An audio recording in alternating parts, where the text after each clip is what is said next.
This is Southern Cross News with Joe Palmer. Good evening everyone and welcome to Southern Cross News. A 61-year-old man has been seriously injured in a workplace incident at Ellendale in the Derwent Valley.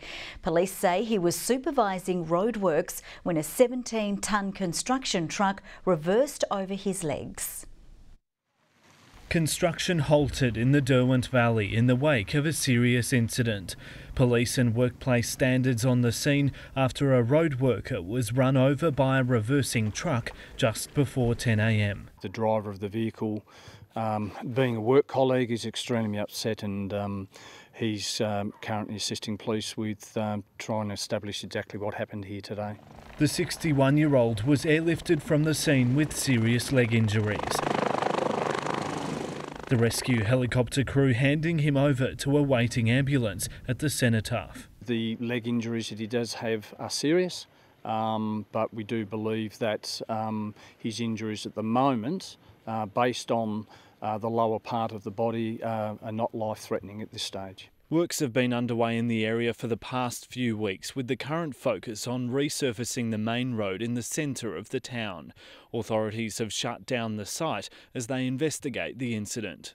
There's a significant amount of technical work that needs to be done in cases like that, so they're doing that and obviously establishing who saw what. The task for authorities now to find out how routine road construction left a worker seriously injured.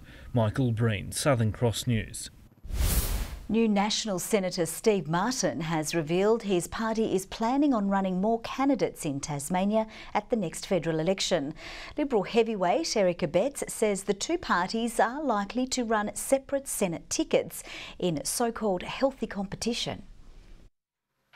Steve Martin takes a seat in Canberra on his first full day at Parliament House as a national senator.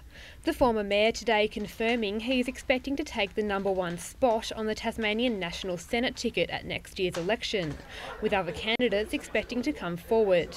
A move that could impact the Liberals. We're going to start pressing the buttons and gain momentum in establishing a foothold in Tassie.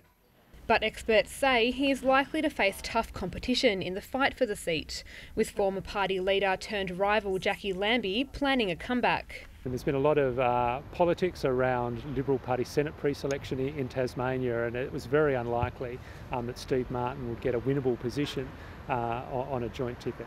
Despite offers of congratulations from all tiers of the Liberal Party, the move is expected to complicate the situation as they're likely to go head-to-head at the election. I anticipate, like we do in Western Australia and South Australia, there will be respectful but healthy competition between us. In a statement, the Tasmanian Liberal President congratulated Senator Martin, but also said his party has a long and proud history of serving rural and regional communities in Tasmania. I'm sure the party will want to work through the implications of it. For now, Senator Martin is a member of the coalition government, and I would expect and hope he will get on with the job of delivering for our state. He has only been in federal parliament since February, but his latest switch marks the second change of allegiance for the senator. I still have the ability as a backbencher to cross the floor on any issue that I'm passionate about or I feel is important enough to do so. The senator insisting the move was an organic decision made over the past 2 months.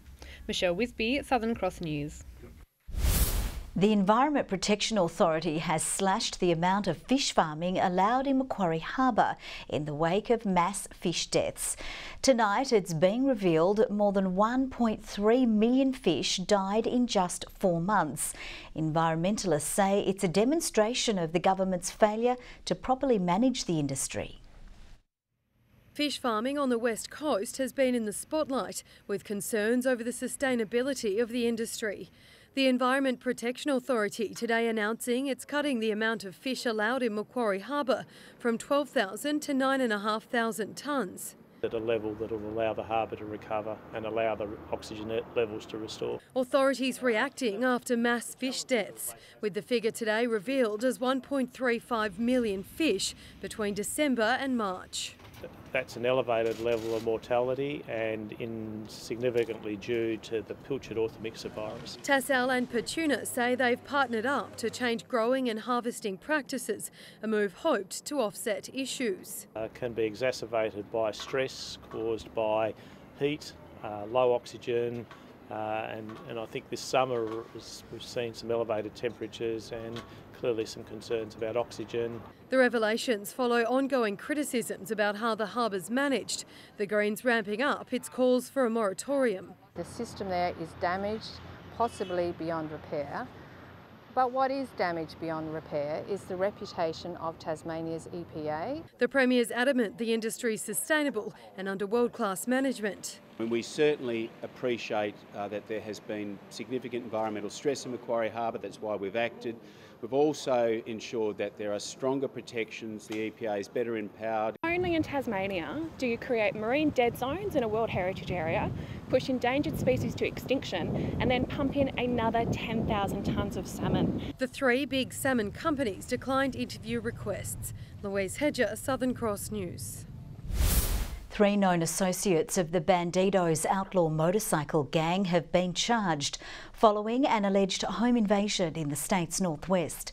Police say a 44-year-old man was sleeping in his Ridgeley home on Sunday night and was woken by 2 men who allegedly punched him multiple times in the head.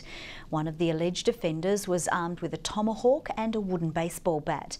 The man was taken to the Northwest Regional Hospital with severe chest pain, bleeding and suspected broken ribs. It's understood all parties were known to each other and investigations are continuing. And in breaking news, police are currently searching the Deloraine area for a male person wearing a blue singlet following a robbery in Devonport this afternoon.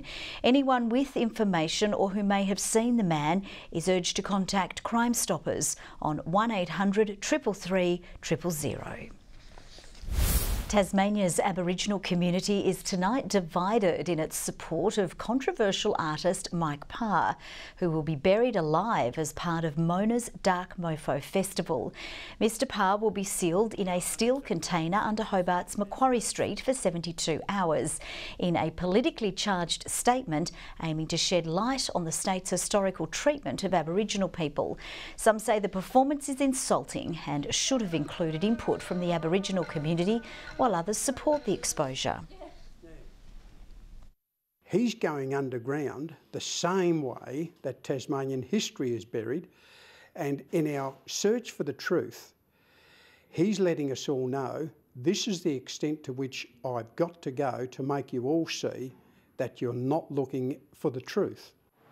The 73-year-old artist will be buried at 9 p.m. on June 14. Management at the Launceston Airport say the facility is continuing to punch above its weight, recording a 3% average increase in passenger numbers year on year. It comes as the airport today celebrates its 20th year of private ownership. From the sky and on the ground, it's easy to see just how much has changed. The Launceston Airport was the state's first aviation facility. It officially welcomed planes and passengers for the first time in 1931 and has certainly come a long way. Launceston Airport, we're major Airport of the Year for the Australian airports industry for the last 3 years running, so we're batting above our weight. Today marks 20 years since it was first taken over by the Australia Pacific Airports Corporation. Prior to that, it was under government ownership. Georgette Findlay has been working here for nearly 30 years and has seen her fair share of changes. We've seen the whole terminal do nearly a complete 360 turnaround. We have seen travellers change, the type of travel that changes. We've seen just so many changes within the airport itself. In 2009, $21 million was spent to double the size of the terminal and introduce checked baggage screening. But the one thing that everyone seemed to be excited about was the arrival of 2 baggage carousels. Previous to that, you had a little tractor and a trolley with the bags on it, and the quarantine dog would run over them, and then everyone would rush to grab their bags. So that was a welcome improvement. The airport is now the country's 12th busiest and is seeing more passengers and flights pass through than ever before. And we're now approaching 1.4 million. Who knows where we'll be in 20 years' time. And things are only looking up from here. During the summer, we'd have 20 flights a day serving both Melbourne, Sydney and Brisbane. We're very keen, actually, and we're talking with our airlines about opening up new routes. That might include the likes of Adelaide or Gold Coast. Jessica Moran, Southern Cross News. Tasmanian businesses are being encouraged to hop on board the latest trade mission to Asia. McHenry Distillery is just one of the producers considering applying for the September mission, which will focus on agribusiness, Antarctic affairs, tourism and trade. Stops will include China and Hong Kong, with the goal of fostering relationships between local producers and some of Tasmania's top trading partners. By having the support of the government to actually help us open doors, meet buyers, almost pre-screen some of the customers is vital to us. Tasmania's export sector is worth about $3.5 billion, and over the last 12 months alone has increased by 36%. That's way above the national average. Applications can be made on the Department of State Growth website. The public will get a chance to have its say on the future of the Bruny Island Airstrip after the Kingborough Council announced its intention to close it yesterday. A 4-week consultation period with existing users and the general public is now underway, with a final decision to follow. Council says it understands the significance of the airstrip but cannot justify the expenditure of public funds to bring it up to a suitable standard. With winter nearly upon us, most of us will be rugging up to brave the freezing temperatures. But for some, it's not that easy. Luckily, help is available for those in need, with one organisation gearing up to assist Launceston's homeless. Helping those that fall through the cracks. That's the mission Kirsten Ritchie took on when she started Launceston Feeding the Homeless nearly 18 months ago. People that are living on the streets of Launceston can come down to Royal Park barbecue area for dinner through Monday to Friday.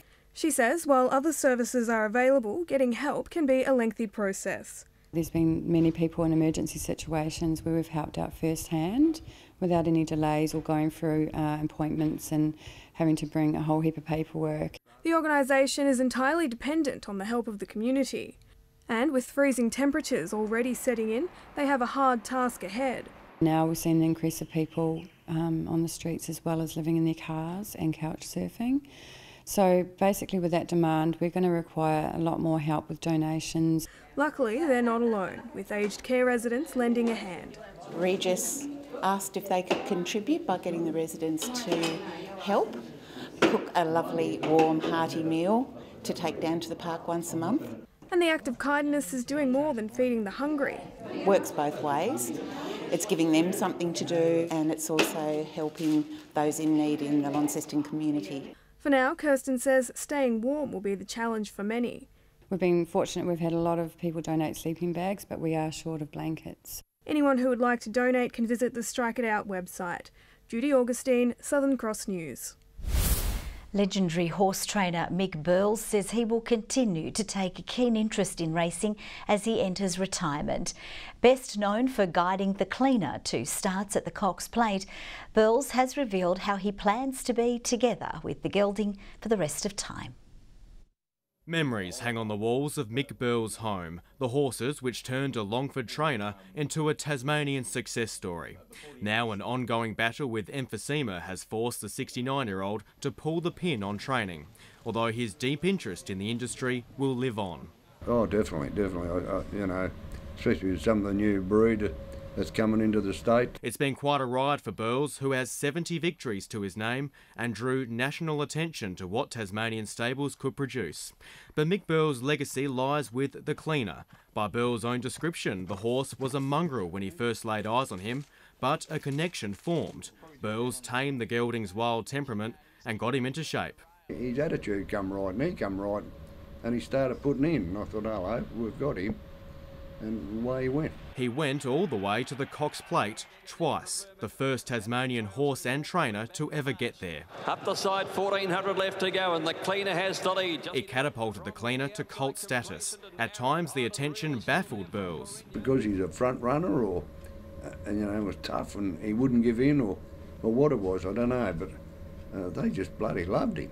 The cleaner is now based in Melbourne. The last time the pair was together was here at Armidale. And it's here where the cleaner will one day be buried, back home where it all began. And my ashes are going on top of him, which is good. We'll get back together one day. He might have to wait a while. I might have to sit on a shelf somewhere. But the cleaner's well clear. He's 2 lengths in front and too good for them. The cleaner by 2 lengths. I've had a good life with a good time for the last 10 years. I'll put it that way. A ride that probably most trainers in Australia would like to have had. And I've enjoyed it. Every bloody minute of it. Tom Johnson, Southern Cross News. Tasmanians have given generously as part of the Red Shield appeal. The Salvation Army says it raised $85,000 over the weekend, tallying the national results to almost $4.5 million. The funds go towards the organisation's programs and services for those in need. The Red Shield appeal runs until the end of next month, and more information can be found on the Salvo's website.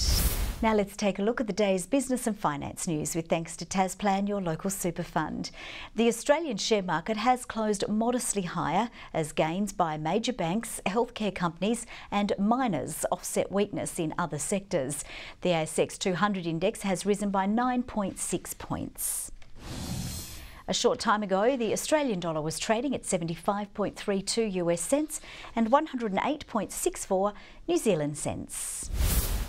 A Tasmanian swimmer is one step closer to his 4th Down Syndrome World Swimming Championships, thanks to the generosity of local football fans.